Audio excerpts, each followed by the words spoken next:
Contractor bags hit the driveway one after another, and the third one split down the side and spilled my winter coats onto the wet concrete. I stood at the end of my own driveway in my work fleece, still smelling like fryer grease and coffee from a 14-hour Saturday, and watched my husband of 9 years stack my life in black plastic like it was the last day of a yard sale.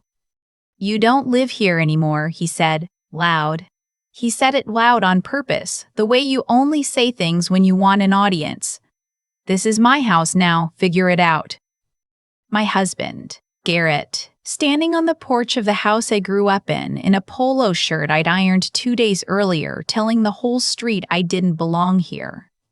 And behind him, at the kitchen window over the sink, the window that looked out on the lilac my grandmother planted the year I was born, there she was. Sloan, the finance manager from his dealership, the one who'd shaken my hand at the Christmas party and told me how lucky Garrett was to have a wife who held everything together. She had a coffee mug in her hand, my mug, the dented blue one that said, "World's Oos Cocaste Granda." Its dented blue one that said, "World's Oos Cocaste Granda." The Gran bought me as a joke the spring before she got sick, and she was wearing my apron. The grease-stained canvas one from the diner with my name stitched on the chest in faded red thread. She tied it on like she was about to make herself at home. She didn't look away when I caught her eye. She smiled and took a sip. I heard the first phone come up before I saw it. Mrs. Okafor, 2 doors down, on her porch with her cell held flat against the railing, then old Mr. Sokol across the street, who never came outside for anything, standing on his front steps in his cardigan, filming, then Dawn Fletcher at the corner, the one who usually kept to herself behind her curtains, on her lawn with her phone up and her jaw set like granite. They were all recording, witnessing what Garrett figured was the worst day of my life. But I didn't cry. I want you to understand that, because it surprised me too. I didn't scream or beg or sink down onto the bags and fall apart the way I think he'd pictured it on the drive over from wherever he'd spent the night. Instead, I pulled my phone out of my fleece pocket and I opened a contact I'd saved 11 weeks earlier under a single word, in case, and I pressed call. A man answered on the second ring. I didn't even have to explain. "He's changed the locks," I said. My voice came out flat and even, and I didn't recognize it. "I'm standing in the driveway. He's putting my things in trash bags." There was a pause, and then the man said, "Don't go inside. Don't argue with him. Don't sign anything if he hands you anything. I'm 25 minutes out." I hung up. Garrett was already heading back through the front door, probably to go celebrate, probably to laugh with her about how easy it had been. I sat down on the longest of the trash bags, the one with my grandmother's quilt in it. I could feel the binding through the plastic, and I waited. Mrs. Okafor came across the grass with a folding lawn chair and a bottle of water, set them both down next to me, and squeezed my shoulder without a word. Mr. Sokol kept filming. Dawn moved up to the edge of my property line like she was guarding it. They knew. Somehow, all of them knew this wasn't just a marriage falling apart. You don't film a marriage falling apart. You film something you sense is about to turn. Let me back up because the timing matters. I run a diner, the Blue Heron out on Route 9 where the county road bends toward the lake. My grandmother opened it in 1979 with money she saved cleaning houses, and she ran the grill herself until her knees gave out, and then I ran it. 15 years behind that counter. I know every regular's order and every regular's heartbreak. I've worked Christmas mornings and the morning after my grandfather's funeral and the morning I found out Gran's cancer was back and there wasn't going to be a third round of treatment. I have flipped eggs through every bad day of my adult life. That diner is not luck. That diner is 40 years of women in my family standing on a rubber mat until their feet swelled. And I want that on the record before anybody tells me I just got handed something. I met Garrett when he came in for the Tuesday meatloaf special and started leaving notes on his receipts. He was charming in that way certain men are charming. He made you feel like the most competent person in any room. And then slowly So slowly you didn't see it happen. He made you feel like you needed his permission for things. He sold cars. He was good at it. He could make you sign for a payment you couldn't afford and have you thanking him on the way out the door. I didn't understand for a long time that he'd been selling me the whole time, too. We got married in the diner. Gran catered her own granddaughter's wedding out of spite for the caterer who'd quoted her too high. By then, she was already slowing down, but she stood at that grill and made 40 plates of chicken and waffles and danced with me to a song on the jukebox, and afterward, when Garrett went out to bring the car around, she held my face in both hands and said something I didn't understand until much later. People show you who they are. The first time it costs them something, she said, you watch his face when something costs him. Not when he's winning, when he's losing. That's when you'll see him. I thought she was just being an old woman about my new husband. I told her to stop. She smiled and let it go. The diner's in a trust. The house, too. Both of them. I didn't know that for most of my marriage. I assumed, the way you do, that when Gran passed, everything would just sort of land on me, and that Garrett, as my husband, would be on it somehow, the way husbands are on things. He assumed the same. He used to talk about our property and our equity and what we could borrow against the diner to expand into the empty lot next door. I let him talk. I was tired. I was working doubles and driving Gran to oncology in Albany twice a week, and I did not have it in me to fight about the lot next door. What I didn't know, what I found out 11 weeks before the trash bags, was that Gran had quietly changed everything in the last year of her life. Here's how I found out. A lawyer named Roland Vance called the diner one slow Wednesday afternoon and asked if I could come by his office. He was Gran's attorney. I vaguely remembered him from the funeral, a stooped man in a brown suit who'd hugged me too long. I figured it was some last bit of paperwork. I almost didn't go. I'm glad to God I went. He sat me down and slid a folder across the desk and told me that 14 months before she died, my grandmother had transferred the house and the diner, free and clear, into an irrevocable trust with me as the sole beneficiary. Garrett's name was on nothing. It had never been on anything. She made sure of it. And then he told me why. She'd hired a private investigator. My 81-year-old grandmother, dying on a fixed income, had spent some of her last money hiring a man to follow my husband. Because she'd noticed things. The late nights at the dealership that didn't match the dealership's hours. The new cologne. The way Garrett would step out of her hospital room to take calls and come back smelling like somebody else's perfume. She'd noticed all of it while I was too exhausted and too heartbroken about her to notice anything. The investigator's report was in the folder. Dates, times, a motel out by the interstate, photographs. I made myself not look at too closely. And the worst of it, the part that made my hands go cold on the desk, the dates lined up with the days I'd been at the hospital with her. The afternoon Gran fell trying to get to the bathroom, and I had to call the ambulance myself because Garrett wasn't answering. That was an afternoon he was at the motel. I told myself he was stuck in a deal he couldn't leave. I told the nurses my husband was on his way. He never came. Mr. Vance let me sit with that for a minute. Then he said there was more, and I told him I didn't know how there could be, and he showed me the bank records. Garrett had been forging my signature for 2 years.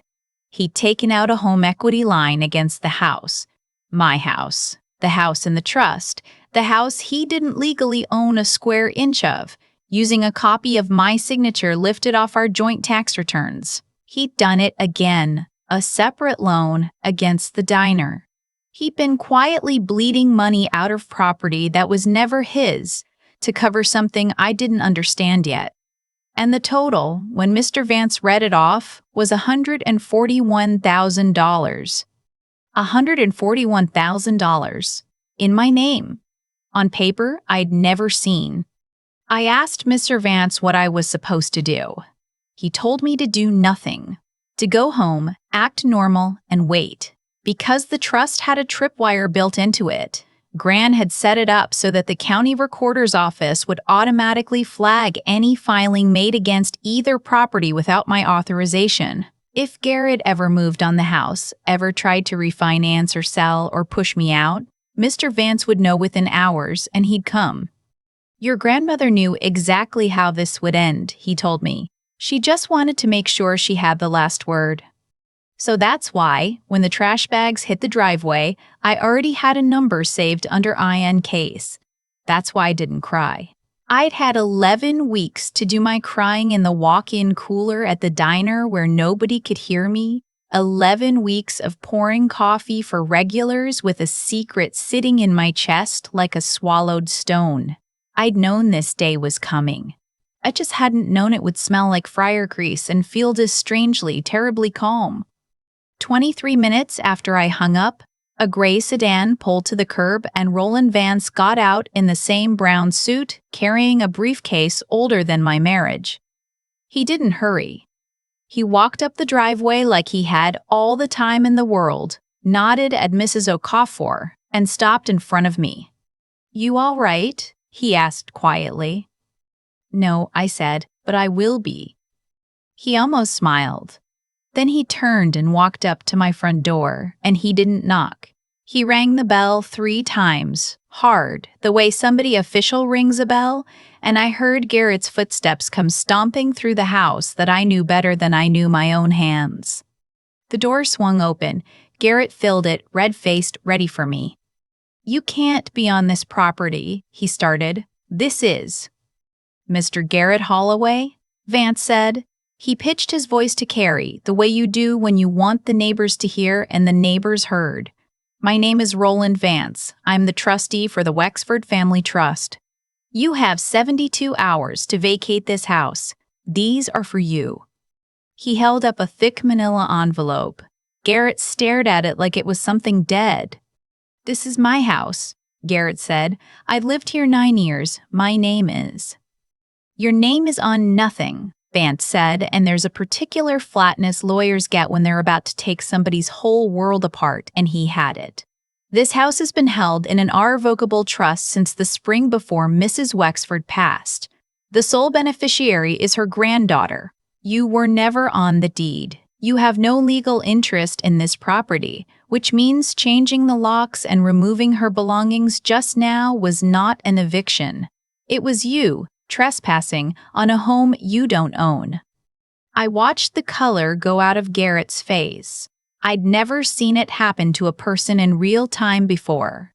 The red just draining down out of his cheeks like water out of a sink. Behind him in the hallway, Sloane appeared, still in my apron, still holding my mug, and her smug little smile started to slip. "That's not possible," Garrett said. "She would have. Sarah would have told me." He caught himself. "My name's not Sarah. I don't know whose name that was, and I filed it away." He meant me. "You," he pointed at me, "you would have said something." "I found out 11 weeks ago," I said. I was still sitting on the bag with Gran's quilt in it. I didn't get up. "Her lawyer called me. I've known the whole time. I just decided to let you keep being you a little longer." Vance pulled out a second sheet. "This is a temporary restraining order, effective immediately. You may remove your personal clothing and effects within 72 hours. You may not damage, sell, or remove anything else from this property. Any violation results in arrest." He paused.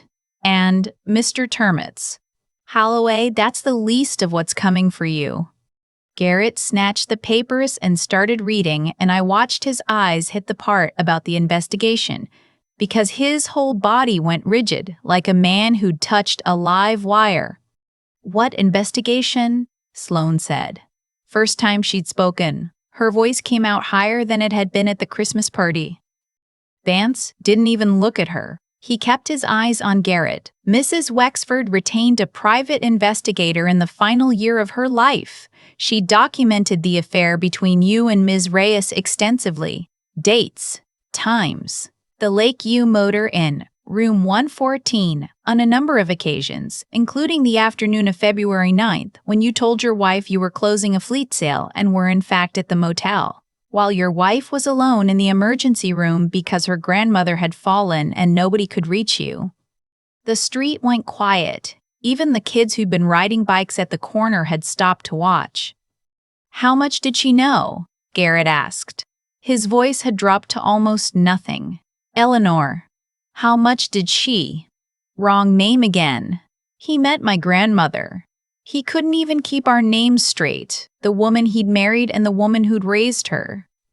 "Everything," Vance said. "She knew for the better part of a year. She watched you pretend to be a supportive husband while you betrayed her granddaughter in motel rooms, and she made very sure you would never take one more thing from this family." He pulled out a third document, which brings us to the loans. Garrett's face, which had just started to find a little color, went white again. "Over the past 2 years," Vance said, "you took out a home equity line against this house and a separate business loan against the Blue Heron. Both properties are held in trust. You own neither. To obtain those loans, you forged your wife's signature on the equity application 18 months ago and on the business loan 14 months ago. The lenders have been notified this morning. They'll be pursuing you personally for $141,000. The district attorney's office has the documentation as well. Forgery and bank fraud are felonies in this state, Mr. Holloway. You should expect to be charged." I heard one of the neighbors say, "Oh my God," under their breath. "I was going to pay it back," Garrett said. The fight had gone all the way out of him. The dealership had a bad stretch. I just needed to. "You needed to commit fraud against your dying wife's grandmother," Vance said. "Yes, we understand." Mrs. Wexford understood, too. She caught it in real time. She had a security camera in her home office after a break-in on her block, and she had footage of you photographing the deed and copying her granddaughter's signature off old tax returns while she was in the hospital. That footage is with the DA. So is everything else. I stood up then. My legs didn't want to hold me, but they held me. "She knew he was forging my name," I said. It wasn't a question. Gran knew. Vance turned to me, and his face went gentle for the first time. "She caught it in March of last year. You were at the hospital with her overnight, do you remember? She'd asked him to bring some papers from her house. He took the chance to go through her office. She saw the whole thing on the camera the next morning. That's the day she called me. She spent the last good months of her life making sure that when this man finally showed you who he was, you'd already be holding the deed." My grandmother. Dying. In pain. Spending what little energy she had left building a wall around me, brick by brick. So I wouldn't have to face this alone. And I'd had no idea. I'd thought I was the one taking care of her. Sloane had backed up against the hallway wall. She was doing math in her head. I could see her doing it. The fraud. The felonies. The motel. She was calculating how attached to Garrett she still needed to be, and the answer she was arriving at was not very. "There's one more thing," Vance said, and his tone shifted in a way that made even me go still, because this was the part I didn't know yet either. He reached into the briefcase and pulled out a cream-colored envelope with my name on it in handwriting I'd have known anywhere. My grandmother's hand. Shaky at the end, but every letter deliberate. "She left this for you," he said. "She was very specific. You were to receive it on the day he tried to put you out. She knew it would come." I took it. My hands were not steady. "Can I read it inside?" I asked. "In my house?" For the first time all afternoon, Roland Vance smiled all the way to his eyes. "It's your house," he said. "You can do anything you want in it." I walked past Garrett. He didn't move, didn't try to stop me. He stood there in his ironed polo with the papers hanging out of his hand and his whole face come undone. And I felt nothing for him. Not hate. Not even satisfaction yet.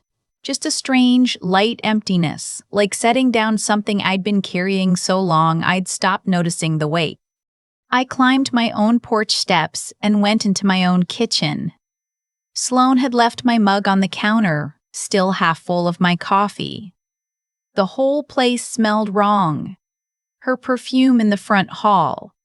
A man's jacket on the hook that wasn't Garrett's. Shoes by the door I didn't recognize. How many times, I thought. How many afternoons had they been here in my grandmother's house while I was on my feet at the diner? I didn't let myself stay in that thought. I sat down at Gran's kitchen table, the one her own mother had eaten breakfast at, and I opened the letter. 3 pages, her handwriting getting worse toward the end of each one, where the pain medication made her grip slide, but every word legible, every word chosen. She wrote that if I was reading this, then she'd been right about him, and she was sorry to have been right. She wrote that the worst part of her last year hadn't been the cancer. It had been watching me come home from the hospital wrecked and grateful, telling her how good Garrett had been, holding down the fort, being so supportive, while she sat there knowing the truth and unable to tell me because I already had too much on my plate. And the time we had left was too short to spend it angry. So she'd handled it herself, the only way she could. She wrote that the house and the diner had been hers alone, and she'd never once put Garrett's name on a thing, because something about him had always made her hesitate, even at the wedding, even when she danced with me. She wrote, I told myself I was a suspicious old woman, but instinct is the body keeping score, sweetheart, and mine was never wrong about a man. And then she wrote about the money. There was a check folded into the second page. $50,000, dated the week before she died. She wrote that her oncologist had offered her a clinical trial in her last months, something that might have bought her 6, maybe 8 more weeks, but would have meant more hospitals, more needles, more of me sleeping in a vinyl chair, and a bill at the end of it that would have followed me for years. She'd said no. She'd chosen to go a little sooner, with a little less pain, and leave me the money instead. She wrote, I know you'll be angry that I traded weeks for a check. Don't be. You gave me everything already. You gave me your hands and your Tuesday nights and your terrible singing in the car on the way to Albany. You stayed. He left, and you stayed. And that's the whole difference between people, right there. You stay or you don't. She told me to use the money however I needed. Pay the lawyer, take a breath, or... And she underlined this part twice. Start something. Build a place where women who've been put out on their own driveways can come and not be alone. You've got a diner full of empty booths at 6 in the morning, she wrote. Fill one with women who need it. You'll know what to do. You always did. And at the bottom, the last thing my grandmother ever wrote to anyone, the diner remembers who showed up when it didn't pay. He never once did. You always did. It's yours now. So is the rest of your life. Don't hand either of them to a man who only stays for the easy days. I read it 3 times. Then I cried. Not over the trash bags, not over the affair, not even over Sloane and my apron. I cried because my grandmother had died a little sooner so that I could afford to be free, and I hadn't been able to thank her, and I never would. I heard footsteps and braced, but it was Vance, not Garrett. I've handed him the full file, he said quietly. The loans, the fraud charges, the investigation. He's gathering his things. He asked for the full 72 hours. He paused. There's something else you need to know. About her. I wiped my face. What else could there possibly be? Ms. Reyes, he said. When your grandmother ran the investigation, the PI did a background check on her the way you do. Sloane Reyes isn't divorced. The way she told your husband, she's married. Has been for 11 years. 2 children, ages 7 and 9, in Pennsylvania. And this is the 3rd time she's run this exact play. She finds a married man with property, moves in, establishes residency, then claims cohabitation rights and takes him for whatever she can in the breakup. She did it in Ohio. She did it outside Pittsburgh. Your husband was just the next one. I stared at him. She has kids. Her husband's name is Curtis Mahoney. He's been trying to locate her for 8 months. She emptied their joint account and left in the night. He's been trying to serve her with divorce and custody papers ever since. Vance set his briefcase down. When the investigation turned up her real identity, I took the liberty of reaching out to him. He's been driving since this morning. He should be here within the hour. And I laughed. I couldn't help it. It came up out of me ugly and helpless, because the whole thing was so perfectly cosmically stupid. Garrett had blown up our marriage, forged my name, risked prison.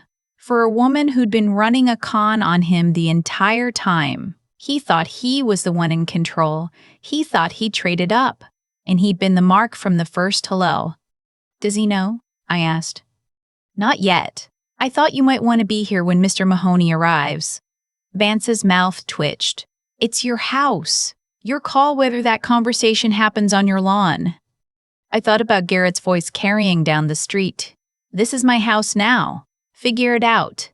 I thought about Sloane sipping my coffee in my grandmother's apron with that little smile. Let him come, I said. I want Garrett to see exactly what he set himself on fire for. We went back outside. Garrett had moved on from celebration to garbage bags of his own. He was loading his clothes into his trunk, fast and mechanical, not looking at anyone. Sloane stood by the front door, still in the apron, her face tight with the math she was doing. The neighbors hadn't moved. Mrs. Okafor had repacked my belongings into my actual suitcases and set them neatly on the porch. Mr. Sokol had brought out a thermos and was sharing coffee with Dawn Fletcher across my front walk. They'd formed a loose half-circle at the edge of my property, witnesses to whatever came next. Garrett slammed his trunk and turned to me. Happy? He spat. You got the house. You got the diner. I hope it was worth it. I didn't take anything from you, I said. You never owned any of it. You just got comfortable standing in a place that was never yours. Your grandmother poisoned you against me. She never gave me a chance. My grandmother spent her last months on this earth protecting me from you instead of resting, I said. She gave up extra weeks of her life so I wouldn't drown in your debt. So don't you say her name on my driveway. His mouth worked, but nothing came out, and that's when the pickup truck pulled up behind the gray sedan. The man who got out was big, tired-looking, with the hollowed face of someone who'd been searching a long time. 2 kids in the back seat, a boy and a girl, grade school age, their faces pressed to the window, scanning. The kids stayed in the truck. The man walked up my driveway with a folder in his hand. Sloane, he said, quiet. Controlled, the way a person is controlled when they've used up all the loud they have. Sloane went absolutely still. Everything drained out of her face at once. Who is this? Garrett demanded, looking between them. Sloane, who is he? Curtis Mahoney, the man said. I'm her husband. Have been 11 years. Those are our kids in the truck. Theo and June. And these, he held up the folder, are divorce and custody papers I've been trying to serve her for 8 months, ever since she cleaned out our account and disappeared on her children. The silence on that street was total. Garrett turned to Sloane slowly, like a man in a dream.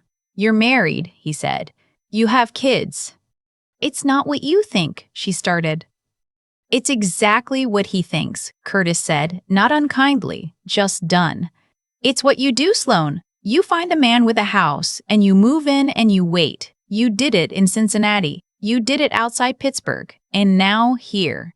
He looked at Garrett with something close to pity. She told you she was divorced, didn't she? Told you her ex was dangerous. Told you that you were rescuing her. Garrett didn't answer. He didn't have to. You were never special, Sloane said, and her voice turned to ice now that there was nothing left to protect.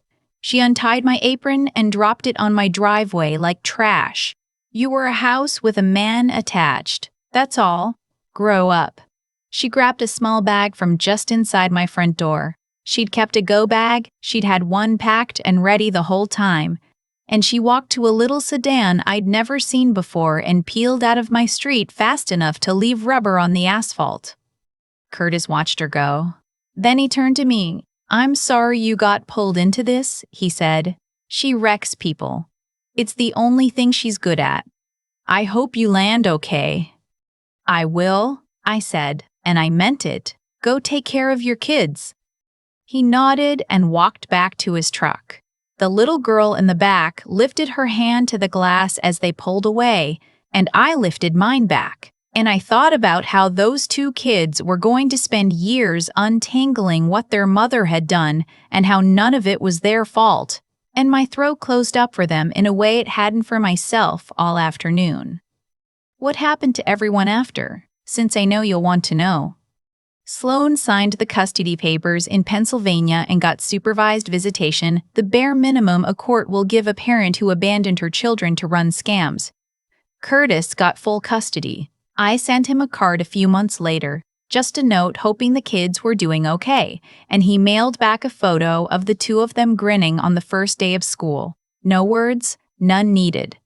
Garrett was charged with 2 counts of bank fraud and forgery. He took a plea, restitution, and probation, the felonies hanging over him for the rest of his working life. The $141,000 is his now, personally, and it will follow him into every credit check and apartment application until he dies. He moved into a rented room over on the east side and took a second sales job to chip at the debt. I heard through regulars that he aged 10 years and 6 months, that he doesn't talk much anymore, that he's become a story people tell. I don't feel sorry for him. But I don't feel the bonfire I expected either. Mostly, I just feel light. The neighbors' videos went to the DA's office through Mr. Sokol's daughter who works there, and they helped. Dawn Fletcher told me later that my grandmother used to bring her soup every winter when her husband was sick, and that the morning of the trash bag she'd have stood on that lawn filming all day if she'd had to. "Your grandmother fed half this block when we were down," she said. Filming one bad man was the least I owed her. And the diner. The diner is where the real thing happened. I started small. A Tuesday 6 a.m., before the breakfast rush. I cleared the 3 back booths and put a hand-lettered sign in the window that just said, "S-Can, cups free if you need it," and I waited to see who'd come. 4 women came that first morning. 2 of them I knew from town, going through divorces of their own, sitting alone in their cars in the church parking lot because they had nowhere else to be at 6 in the morning. We drank coffee and we talked. Really talked. About the red flags we'd told ourselves were nothing, and the strength it took to admit we'd been fooled, and the strange, specific grief of losing a future you'd already decorated in your head. By the 3rd month, there were 15 of us. We talked about practical things, deeds, restraining orders, how to read a loan statement, how to find a lawyer who'd work on a sliding scale. I used part of Gran's $50,000 to bring one in once a month to answer questions for free. The rest I kept. Because she was right. There are always emergencies. There's always a woman who needs first month's rent at midnight on a Sunday and nowhere to turn. I started dating again, eventually, slowly. A man named Russell who teaches shop at the high school and lost his wife to the same cancer that took my grandmother. He understands the math of grief, that some mornings you're fine and some mornings you're flat, and both are allowed. We take it an inch at a time. He comes to the diner on Tuesdays now and refills the coffee for the back booths so I can sit with the new ones. Last fall, I hosted Thanksgiving at Gran's house. 26 people came. The women from the booths, their kids, Mrs. Okafor and her husband, Mr. Cudd. Sokol and his daughter from the DA's office, Dawn Fletcher, Russell and his college-age daughter who's studying social work and wants to volunteer with us. We filled every chair and every windowsill. At one point, I stood in the kitchen, in the spot where Sloan had stood in my apron with my mug, and I looked out at all of them through the window over the sink, past the lilac Gran, planted the year I was born, and I had to put my hand on the counter for a second. Garrett never understood what the house was. He thought it was equity. He thought it was a thing you could borrow against and stand in front of and call yours. He never figured out that it was just a place where the women in my family kept showing up for each other, year after year, through every bad day, and that you couldn't forge your way into that no matter whose signature you copied. My grandmother left me a house and the diner and $50,000. But that's not what she left me. Not really. She left me the difference between the people who stay and the people who don't, written out in her own shaking hand, framed now on the wall beside my bed where I can read it on the mornings I need to. The diner remembers who showed up when it didn't pay. So do I. And every Tuesday at 6, somebody new walks in out of the cold and the second cup's on the house and there's a booth with her name on it, whether she knows it yet or not. For a long time after that afternoon, I kept going back to what my grandmother told me at my own wedding, with her hands on my face, that you don't see a man when he's winning, you see him when something costs him. Garrett's whole face came apart on that driveway the moment it finally cost him, and I understood she'd handed me a key years before I knew there was a lock. The way things ended wasn't luck, and it wasn't fate. It was a straight line drawn from choices. Garrett chose the motel over the hospital waiting room. He chose to copy my signature off a tax return instead of telling me the dealership was sinking. Every one of those choices was a seed, and seeds grow into exactly what they are. He planted betrayal and forgery for 2 years, and then one Saturday the harvest pulled up to the curb in a gray sedan and a pickup truck, and he stood there stunned, like a man who'd never once connected what he did to what came back to him. What I want you to take from this isn't that I got even. I didn't, really. I just stopped looking away. The thing that saved me was that my grandmother refused to lie to herself about what she saw, even when it would have been easier and kinder to pretend. That clear-eyed honesty, looking straight at an uncomfortable truth and naming it, is a muscle, and most of us let it go soft because the truth costs something to hold. She held it anyway. She did the unglamorous, patient work of gathering proof and calling a lawyer while she was dying, because she knew that being right in your gut means nothing if you can't stand on solid ground when the day comes. And it would have meant nothing, none of it, if I'd folded on that driveway. I think about that a lot. The locks were already changed. The bags were already on the concrete. The only thing I actually controlled in that moment was whether I'd give them the collapse they expected or whether I'd sit down on my grandmother's quilt and dial the number and wait. Staying upright when everything in you wants to crumble. That's not something you're born with. You build it in the small hours, in the walk-in cooler where nobody can hear you. 11 weeks of carrying a thing you can't put down. By the time you need to stand, you've already practiced standing. So if you're out there at the end of your own driveway right now, be the kind of person who refuses to deceive others and refuses to deceive yourself first. Be smart enough to gather what's real instead of just feeling wronged, and be tough enough to stay standing for the 25 minutes it takes for help to arrive. Garrett had charm and nerve and a good handshake, and he lost everything. My grandmother had a clear eye, a patient plan, and a spine that wouldn't bend, and from a hospital bed she beat him without ever raising her voice. That's the whole difference, and it's available to anybody willing to do the quiet work. The driveway didn't break me. It showed me who I already was.